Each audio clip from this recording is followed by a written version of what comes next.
All right, everyone. Who's ready for some more Elbaph? Flashback! Yeah! Are we gonna discover another character to focus on in this flashback? Are we going one more layer deep into the flashback hole? Well, we're just gonna have to wait to find out. Not until there's 9 levels to this flashback. It's like hell in Dante's Inferno, right? We just keep going. I'm actually really enjoying the flashback. It's pretty wild.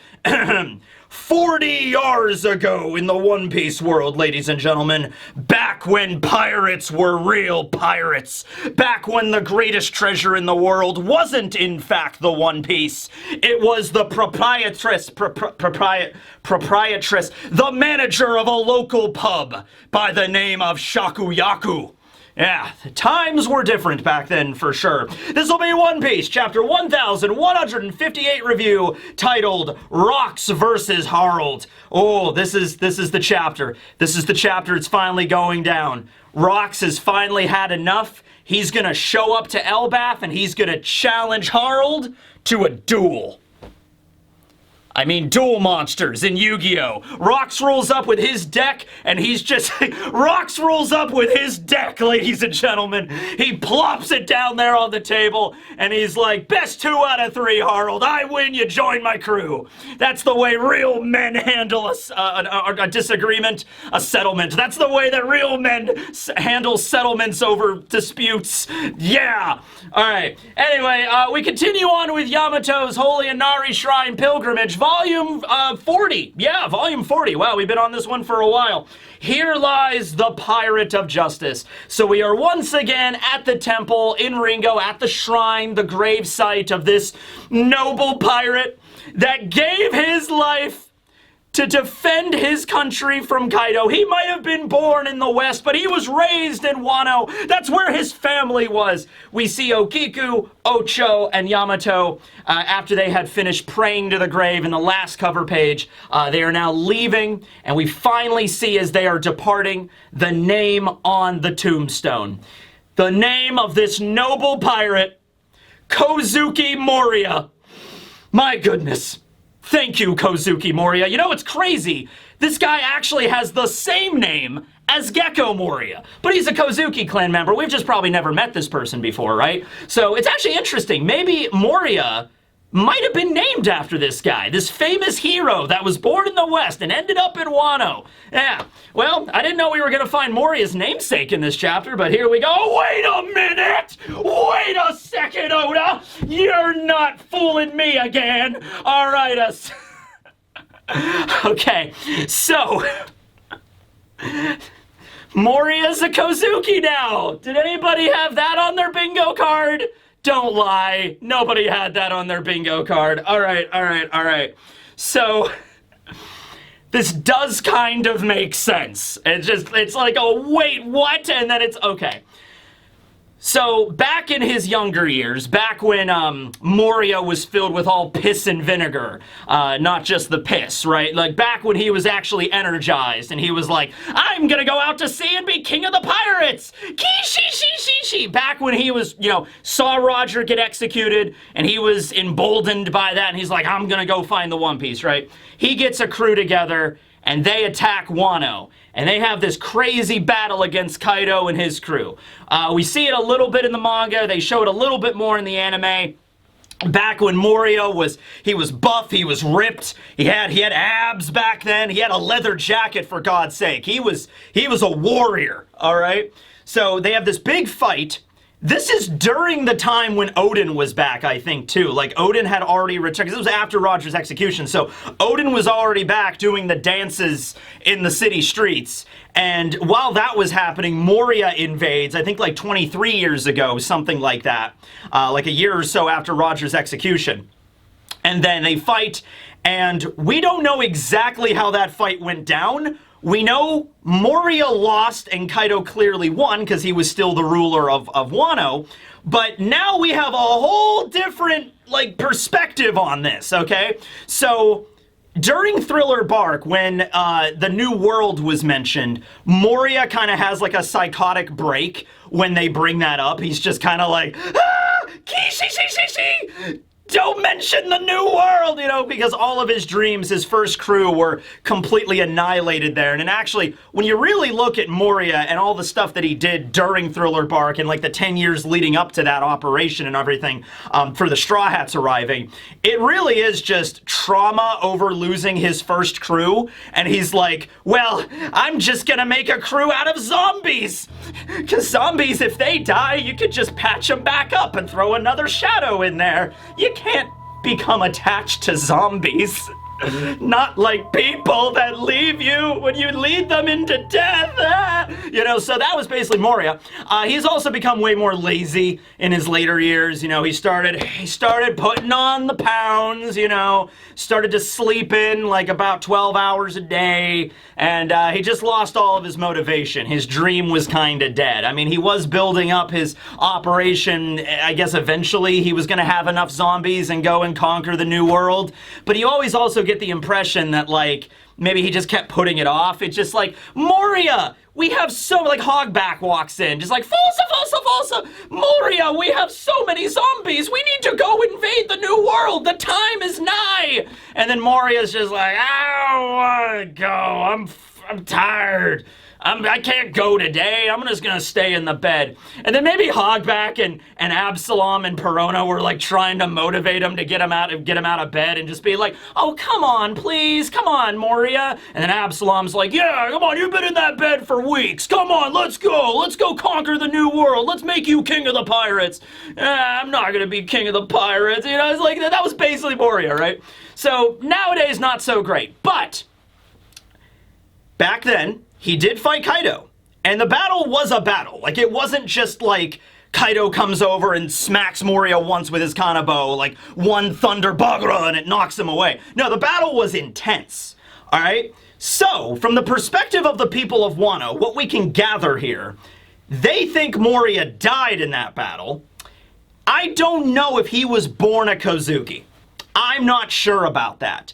Because he wasn't born in Wano, he was born in the West, which means he probably wouldn't have the Kozuki family name. What if he was adopted into the Kozuki family? I think that makes way more sense. He was born in the West, because Moria's also, he's born in the West, ends up in Wano, adopted by somebody of the Kozuki family, maybe a remnant that was still around at that point, right? I mean, like Yasue and Ushimaru, they would have been around, but they would have been Shimosuke. Or maybe they're just given the title as, like, you know, you are gonna be... Is this some kind of, like, thing where, like, Moria ends up in Wano and is like, you will be the child of prophecy. You will be the one that will become strong and free our land from this horrible dragon god. You, I bequeath the name Kozuki. You will live up. Yeah, dude. Especially, like, after everything has been gone to shit at a certain point, maybe it's like, all right, you're going to be the Kozuki that's going to, you know, rectify everything. I don't know. I mean, Odin would have still been alive at this point, right? Like, he didn't die until a few years after Moria's battle with Kaido. But, like, I don't know if he was born a Kozuki. He was probably given that or adopted into the family or something of that nature, okay? So the big battle happens. Moria leaves Wano. He's still alive. Wait, well, unless he wasn't. Unless Moria was a zombie the entire time. Maybe,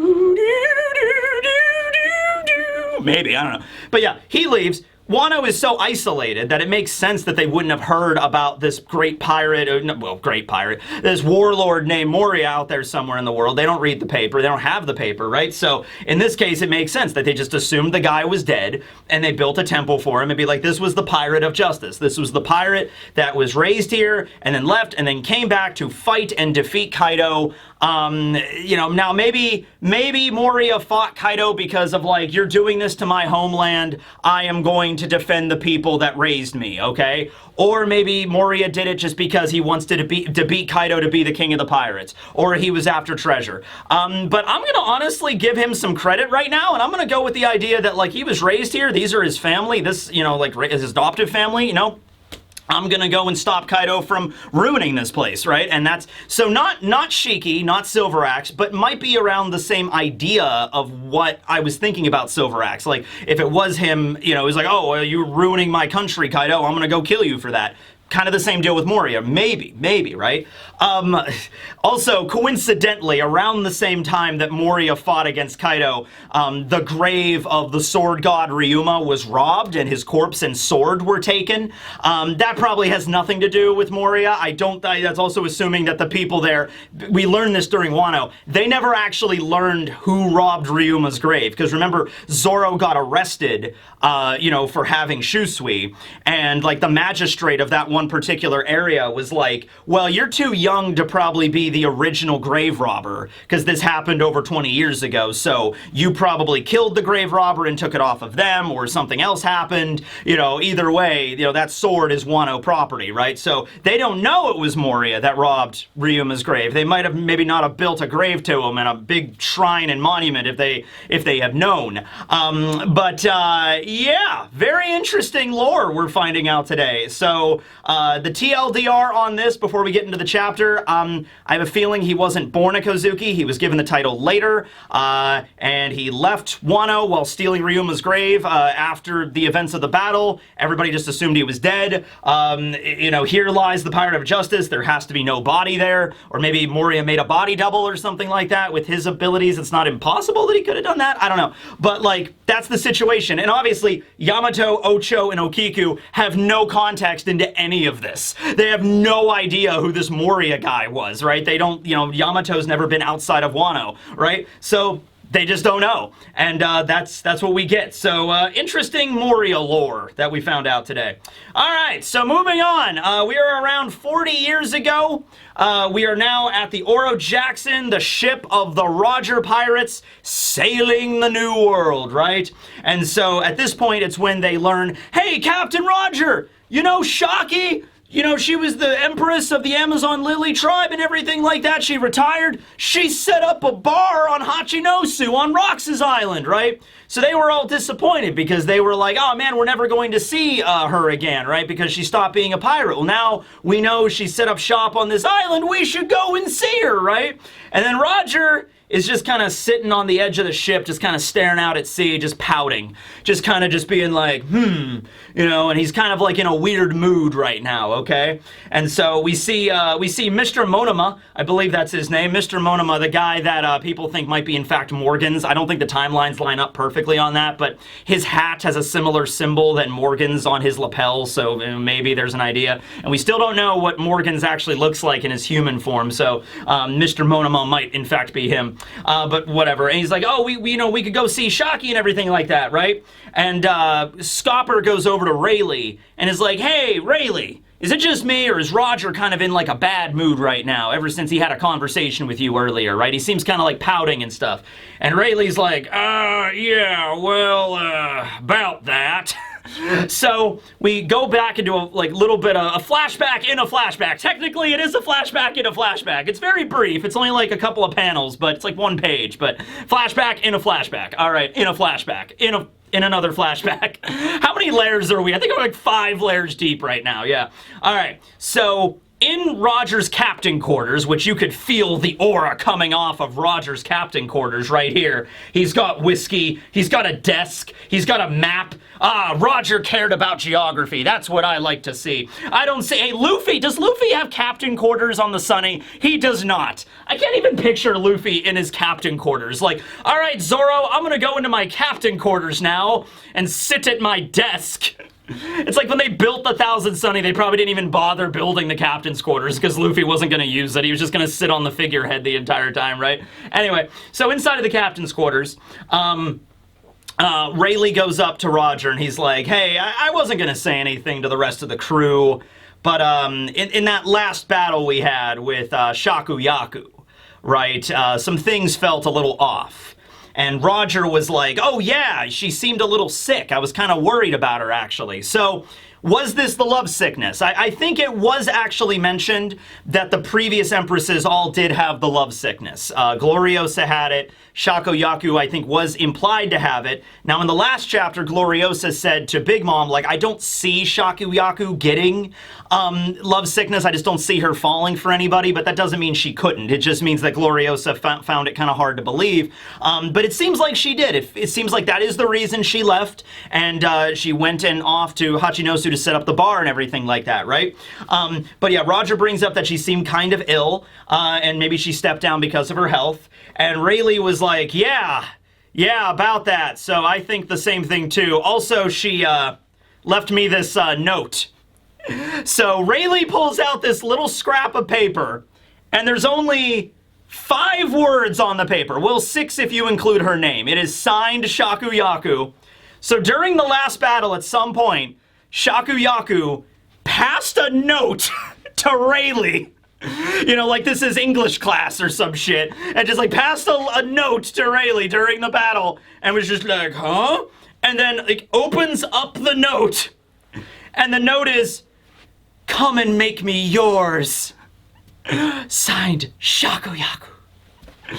And Rayleigh's looking at this like, yeah, what do you think it means, Roger? And Roger obviously looks at that like, that is clearly a love letter.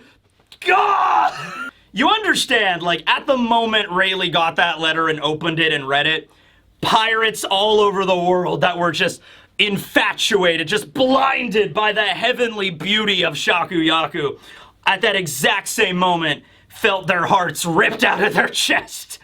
And the world got a little bit more silent. But yeah, Shakuyaku gives Rayleigh the note of, hey, come find me and make me yours.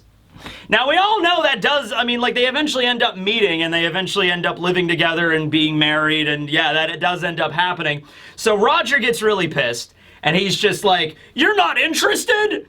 And Rayleigh's like, no, I'm not saying that. Like, I'd be lying if I said I wasn't, you know? So Rayleigh is not, like, immune to her charms or anything like that. He is like, yeah, she's hot, Roger, okay? Yeah, like, we all know that, yeah.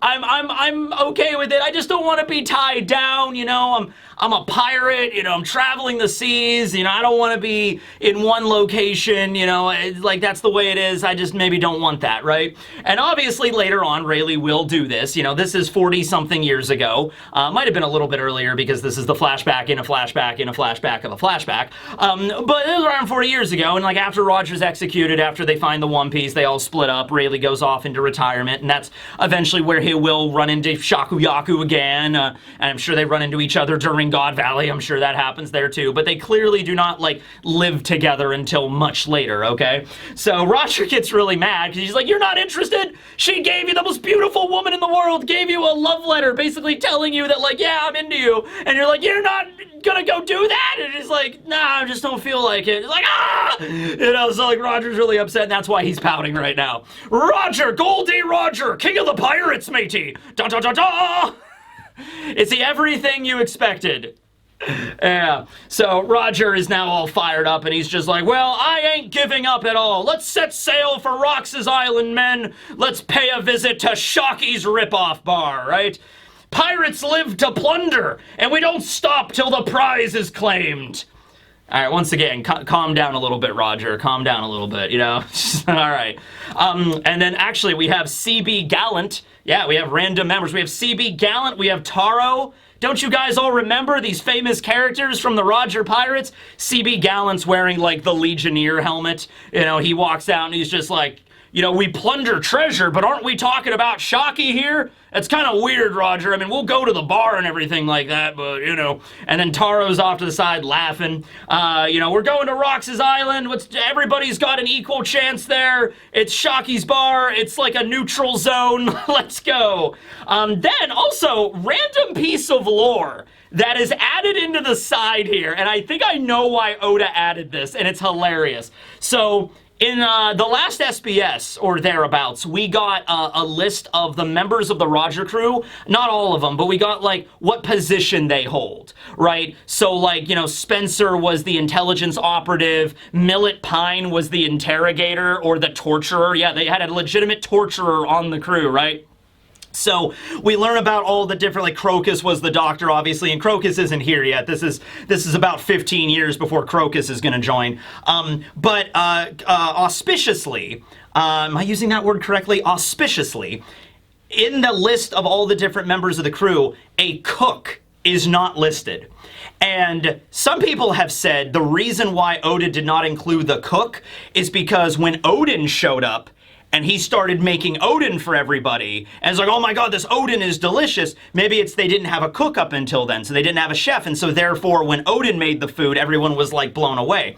So I don't think that's the reason. That's a good way to look at it, but I went back and I looked at the manga chapter where Odin arrives on Roger's ship and makes the Odin for everybody. They all enjoy it. They all have a good meal, and they're sitting on the deck of the Oro Jackson welcoming their new crew member for their final journey, and they're like singing Bink Sake. It's like time to ship off Binks's brew. I'm don't do the English. Binka the sake wo.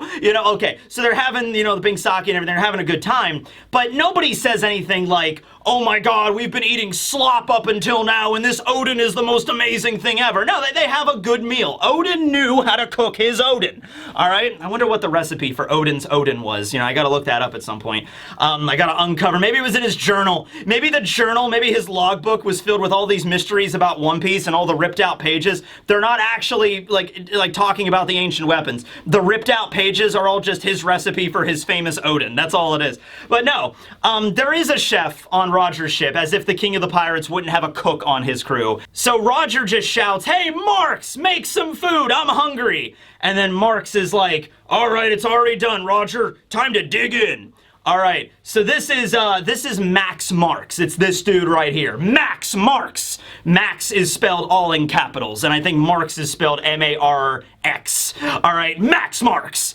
He was the chef. I think Oda just put that in there because honestly, I think he just forgot when he was listing everything off in the SBS. I don't think it was some kind of hidden Easter egg or something. I think he just wrote down what they all did. He wrote down torturer and informant and intelligence operative and everything like that, but he forgot to add chef. All right, so there you go. Marks is the chef. All right. So they all head off for Hachinosu. Meanwhile, we cut to the Holy Land of Marijois. 40 years ago. At Castle Pangea, we have Garling, who at this point was just a Holy Knight. He's not the Grand Commander of the Holy Knights or anything like that. He's just Holy Knight, God's Knight, Figarland family, Saint Garling, who will be an elder someday, and he is meeting with the Gorosei. All right? So there's something about the Gorosei we'll mention here in a brief moment, but let's cover this conversation with Garling first, because it's very fascinating. Okay.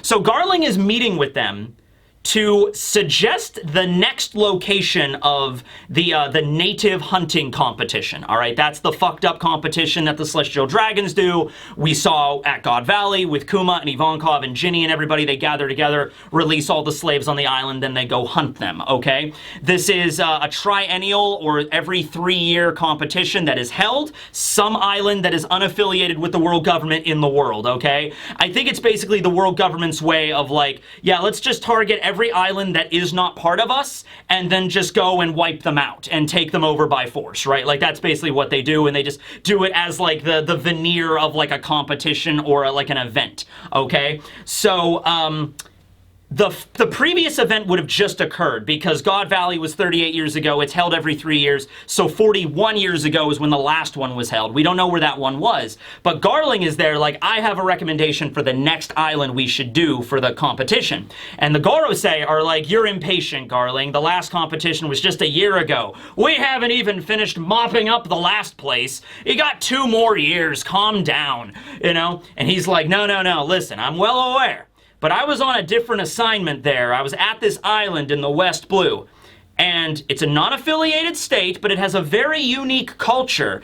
And it is, maybe we offered membership to the world government to them. I did, but they refused. However, they have a lot of really cool natural resources, stuff that we've never seen before that could be very valuable to us. So there's a reason there to, hold the next competition on God Valley. But there was something else I found there. I made an outrageous discovery, he says. A discovery that I'm sure the Great One will be very pleased with. So in 2 years' time, I highly recommend we hold the next competition at God Valley. Okay, so we're going to cut now to Hachinosu, but before that, let's go through everything he just said. Okay, so he ended up at God Valley for an unrelated reason, another assignment. Not sure what that assignment was. At the end of the chapter, we get to see the mother of Shanks and Shamrock. We don't see her face, but we see the mother, carrying the babies around in in a stroller around the island, okay? So this is 40 years ago, and Shanks and Shamrock are 39 years old, so they would have been born like the following year. So yes, Garling went to this island in the west and met a woman, and stuff happened. Not sure the context there. You would assume they're celestial dragons, so they're awful, but at the end of the chapter, the woman doesn't seem to be traumatized or anything like that. She seems that like, oh, maybe, so I don't know, maybe Garling actually had like an actual relationship with somebody that wasn't horribly toxic, but it is the celestial dragons, so I'm not really holding my breath for that one. But at any rate, went to this island, this woman, you know, they got it on, and then so then a year later, Shanks and Shamrock are going to be born, but he made another discovery on this island, okay?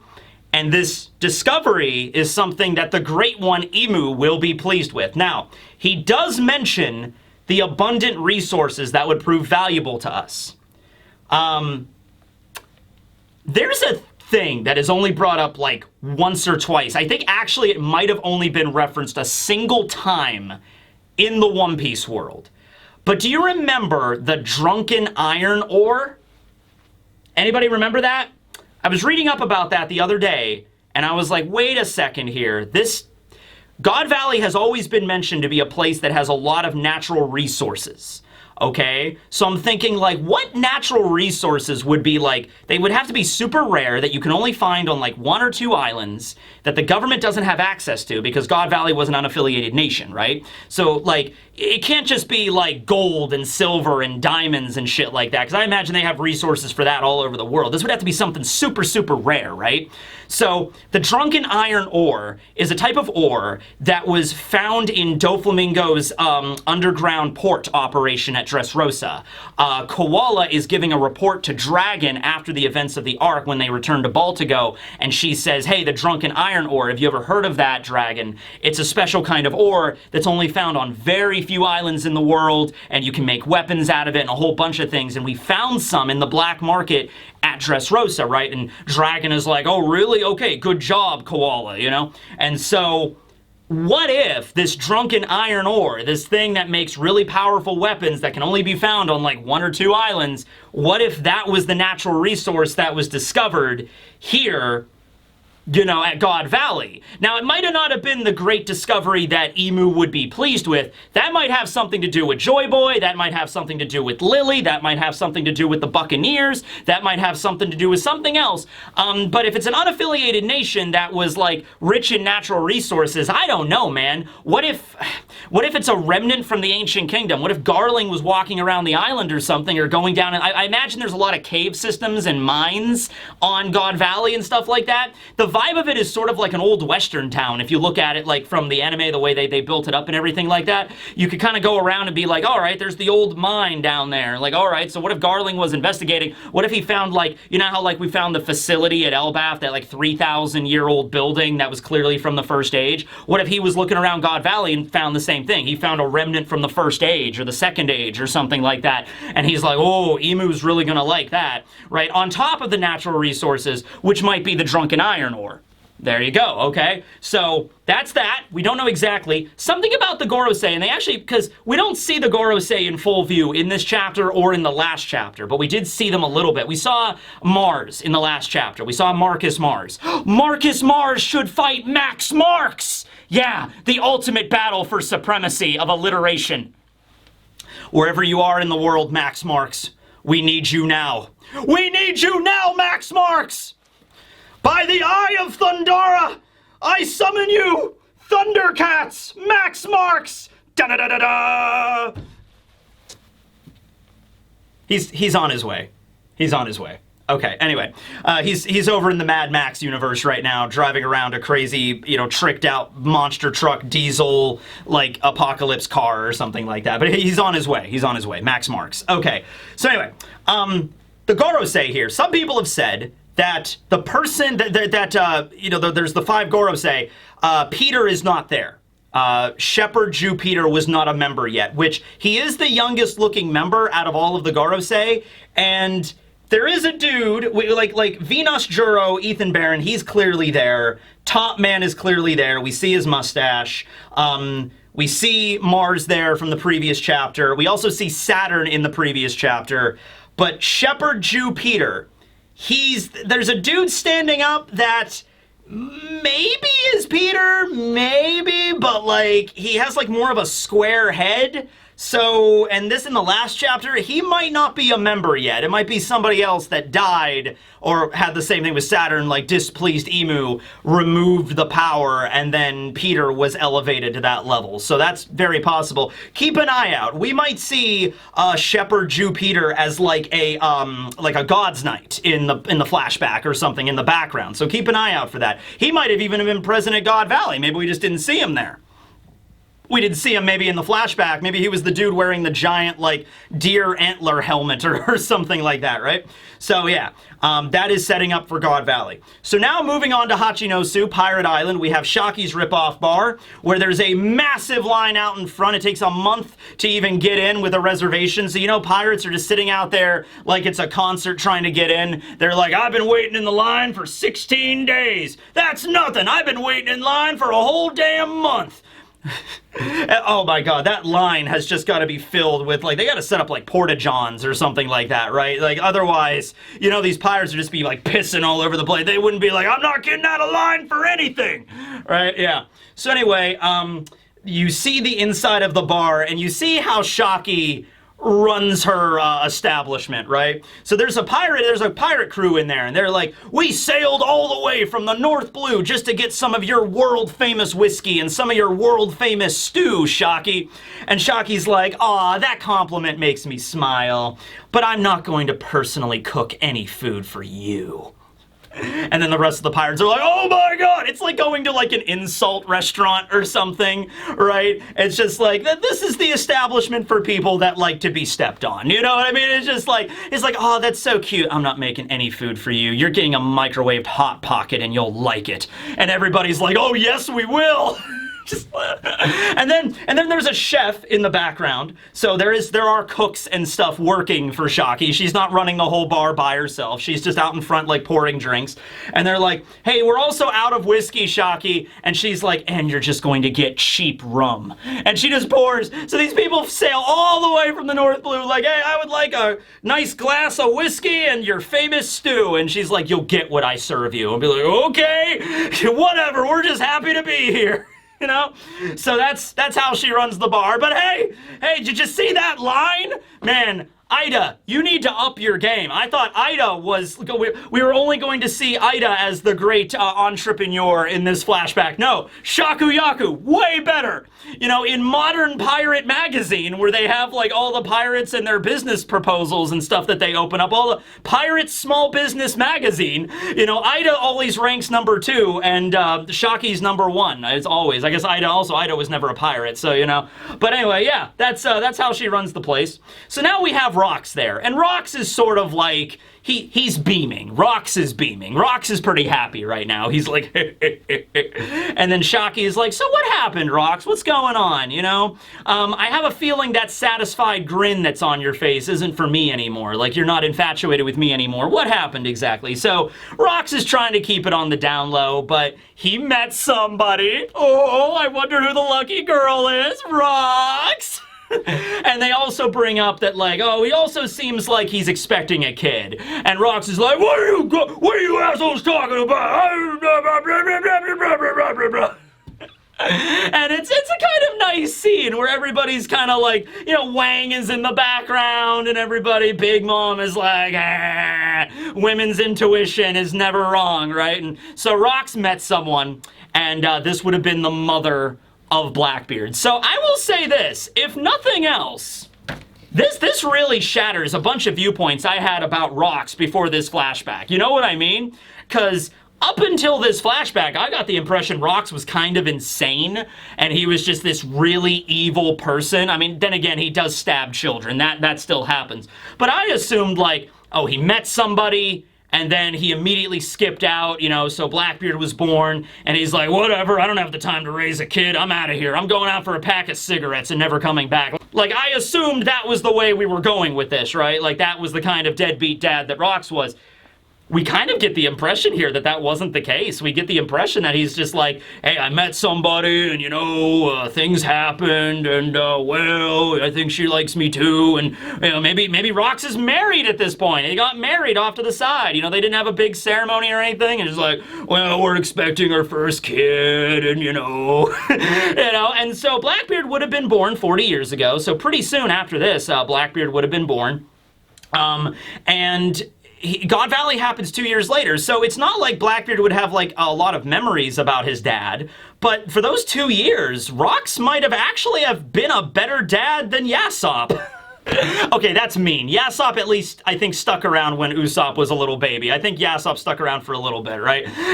But like, he's at least maybe a better dad than Gene from Hunter x Hunter, maybe, right? I don't know. He might have actually stuck around in Blackbeard's life for like the first 2 years, and then he died. You can't be a deadbeat dad if you're dead.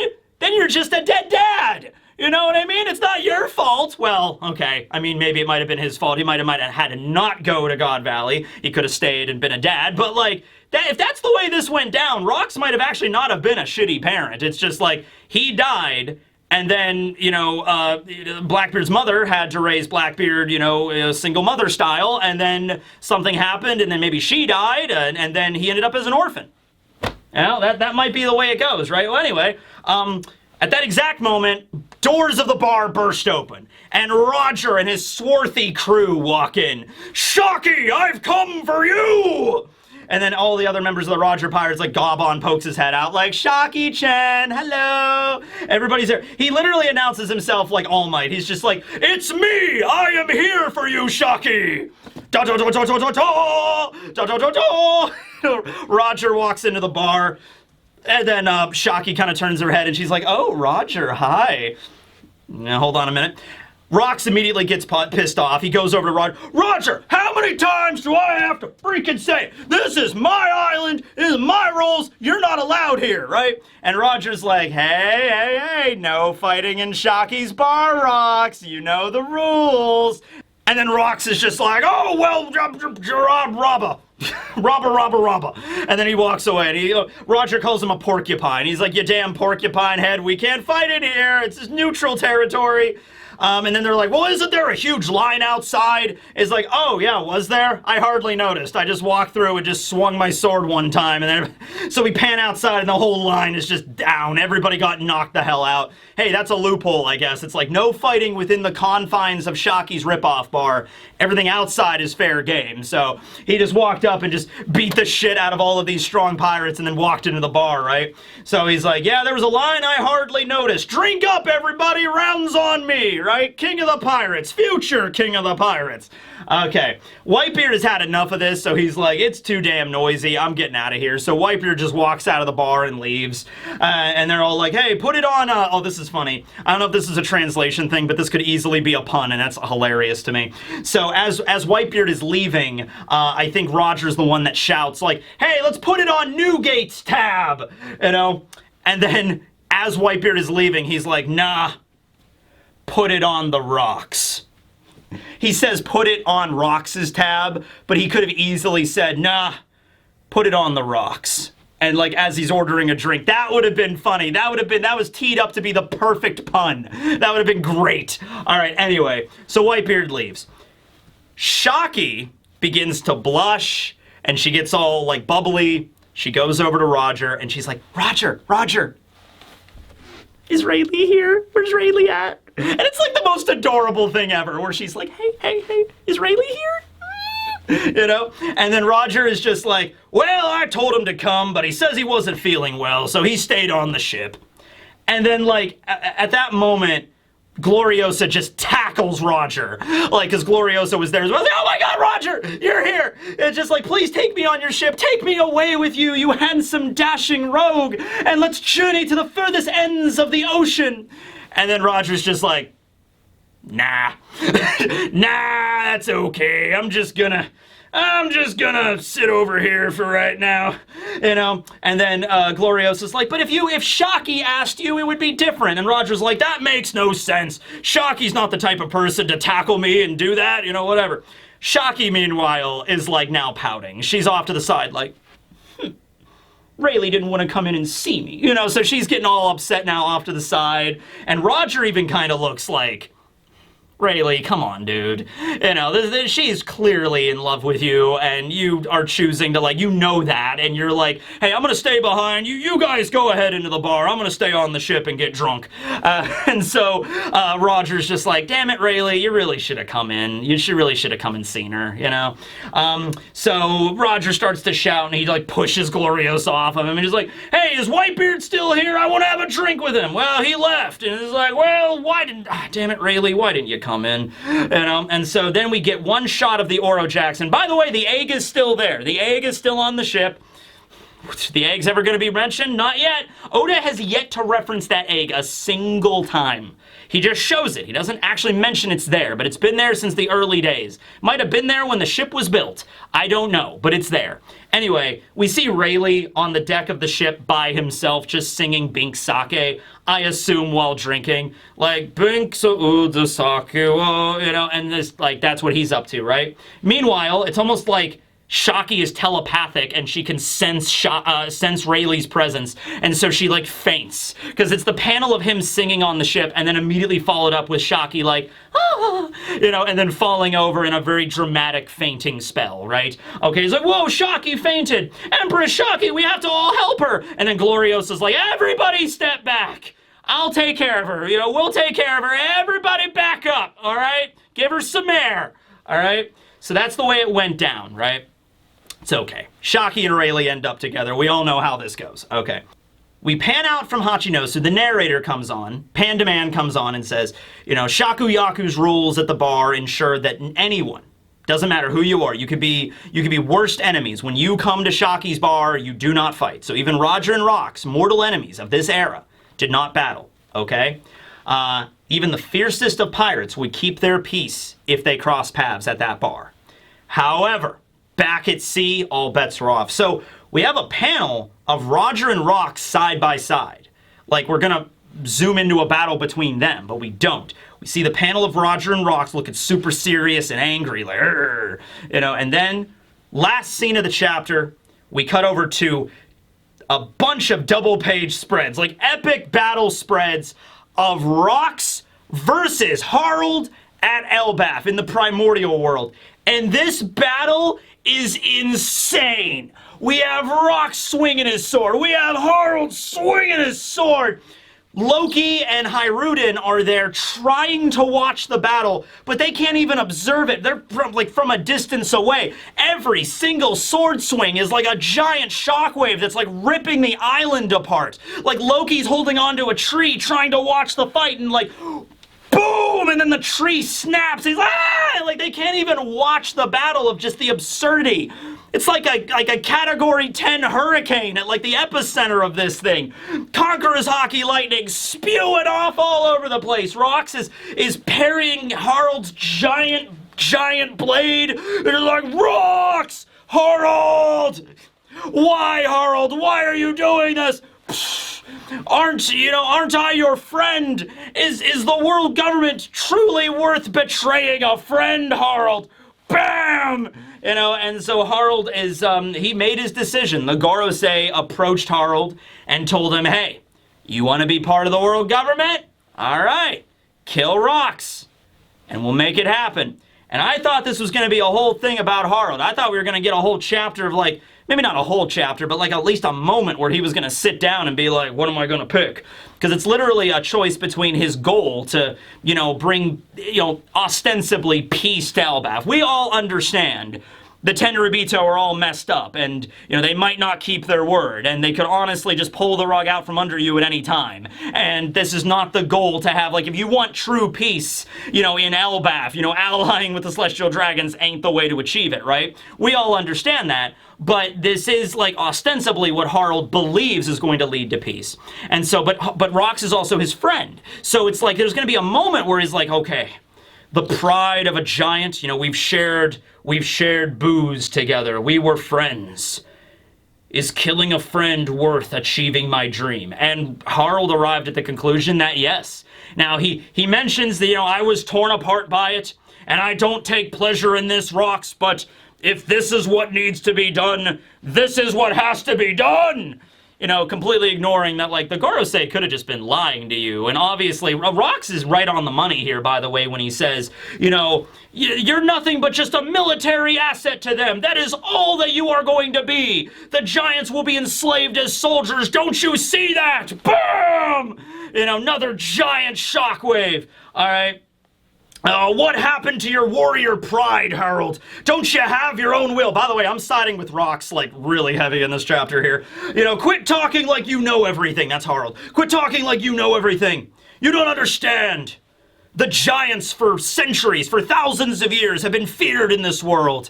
It's so hard for us to reach out to other nations, and we have a flashback of Harold going to other countries and trying to begin peaceful negotiations and relations with them. And there's quite a few islands that are just like, Harold, you seem like a good guy, but you have to understand our island was attacked by giants so many times back in the old days, and those scars are still deep and those wounds are still there, and like we understand that you might be a good giant, but like we just cannot ally with you. And we have all these islands, we have a few, and I don't know if it's one island or multiple. We have an old king that's like, you know, that kind of fear that only comes about. Like, imagine having your kingdom, right, and you're a bunch of humans and you're having a good day and everything, and then literally the colossal titans attack. Literally just, they show up and just wipe out everything that you've built. That does tend to lead some trauma, and like those nations that have just rebuilt, like it's gonna, like rebuilding an entire kingdom does not take, it's not overnight, you know what I mean? So if the giants came through 100 years ago and wiped out a whole kingdom, they only might just now be getting back up to the status that they once had. And now a giant shows up, Harold is like, I want to ally with you, we're not like that anymore, we're friends now. And it's like, oh, Harold, I don't know, man, like, that's, So Harold is talking about that, and he's like, listen, Rox, you know, I know how messed up the Celestial Dragons are, but they still have the influence in the world to bring Elbaph into the loop. Yes, they do. They also have the influence to literally just, once again, pull the rug out from under you and control you and your entire, you know, country. They also do that. And then Rox is just like, boom, giant attack right onto Harold. So, you know, Rox swings his sword, right? And we all understand that it launches giant, like, projectile attacks, or like similar to a cannon. So when Rox swings his sword, it's almost like a cannon blast hits Harold right in the chest, and we see like the impact hitting him from the other side, right? Still don't know the name of the devil fruit. Still don't know if it's like his sword that has the devil fruit or he has the devil fruit. But he shouts to him, consider our business closed. We're no longer friends, Harold. I'm never going to come and ask you to join my crew ever again. And Harold is like, I am a king, little man. I can't throw away my people's lives by following a villain like you. And so we don't see the final clash, but the narrator comes on and says there was no true conclusion. The battle ended in a draw. Neither of them died, neither of them won, neither of them lost. Battle ended in a draw. The unorthodox friendship of Rox and Harold came to an end that day, and the two would not meet again for some time until that certain incident. I'm assuming it would have to be God Valley, because unless Rox is still alive, God Valley's where he dies, and that's only 2 years after this. So, right? So that's that. We see Loki on the shore of Elbaph sometimes later reading a newspaper on Rox. He's like, oh, another article about Rox, because he's a big fan. And Ida kind of pokes her head out of the bar and just like, hey, Loki, I don't think Rox is ever going to come back. I think you should come inside. And Loki's like, shut up. You're lying, you old hag. He's going to come back someday. Take me with him. And then Ida's like, you want some juicy juice? Yeah. And so Loki, that's actually a nice scene where he's like, yeah. And he gets up and he actually goes and takes the, you know, juicy juice from Ida. Like, that's actually kind of, that's a nice scene. That's why I think Ida is Mosa. I'm thinking Ida's mostly Mosa. Mostly Mosa. So now, final scene of the chapter, final panel, final page. 39 years ago in the West Blue, we see God Valley in all of its splendor before the dark times arrived. And we see a woman out for a stroll with a baby stroller. with 2 babies inside, twins. And she's walking by, and all the people in the town are like, "Aw, they're so adorable. Aw, they even have your red hair." Because Garling is blonde. Yeah, Garling never had red hair, right? So he's like, "Oh, they have your red hair." And the mother is like, "Yep, they sure do." And it's like, "Oh man, I hope that those kids will grow up to be just as bright as you." And like, "Don't worry, their daddy's away, so we'll pitch in." Like the village is like helping, the mother out with like the expenses for the children and stuff like that. Like, "Oh, don't worry, the daddy's away right now, so we'll pay for them," right? And then so the mother is just like, "Oh, thank you, mister, thank you so much." And then you settled on names for them, and she says, "Yeah, Shanks and Shamrock." And the final panel of the chapter is a close-up of baby Shanks and baby Shamrock.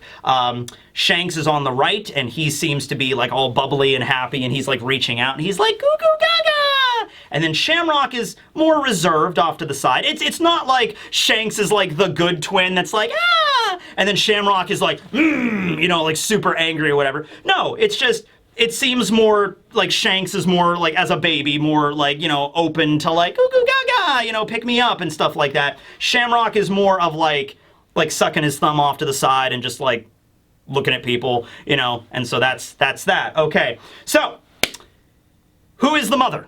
We do not know. There is a woman. There's the scene where Garling is about to slice down the king. And behind the king, there is a woman that has like Cynthia hair from Pokemon, where like she has the hair that's like covering one of her eyes, right? Okay. In the anime, they focus on her a little bit more. In the manga, it's just one panel. Now, this woman does not have red hair. It could be an error, though. It could be like a thing changed later, like, oh, she was supposed to have red hair, but she doesn't. She's blonde in the anime and blonde in the manga as well. But maybe it's her. I don't know. I bring this up because that's like the only woman that we see that's like, because a lot of the people on God Valley were like brought there from other locations, like Kuma, as slaves to be released for this competition, right? And so, like in terms of people that are like native to God Valley that are living there, that's the only woman that we kind of focus on. But it might not be this woman. It might be somebody else. We probably have never met her before, because I think we would have, if we've seen a woman with long red hair on God Valley, I think we would all assume that like, oh, this is very clearly Shanks and Shamrock's mother, right? Like clearly. Unless Garling is blonde, and for some reason, the mother decided to dye her hair from red to blonde by the time God Valley happened. Yeah, that's totally a thing that probably happened. Yeah, it's probably not her, okay, but, we don't know. We don't know who this woman is. But it's interesting, because it might be a cool thing where, like, Shanks maybe took after his mother more, and Shamrock took after his father more. Right? And so like a whole nature versus nurture thing, where kind of similar to like Rocinante and Doflamingo, right? Where Doflamingo obviously ends up horrible, like embodying everything that a celestial dragon embodies. Meanwhile, Rocinante was more sensitive and he was more caring, right? And he ended up being a Marine and raised by Sengoku and everything like that. But even before he was raised by Sengoku, you get the impression that like Homing and his wife and Rocinante were all way more, they were way more chill than Doflamingo, the way he turned out, and it's like they both had the same parents and stuff like that. It's just Doflamingo was more in line with the rest of the Celestial Dragons, right? So, yeah, it's very fascinating here.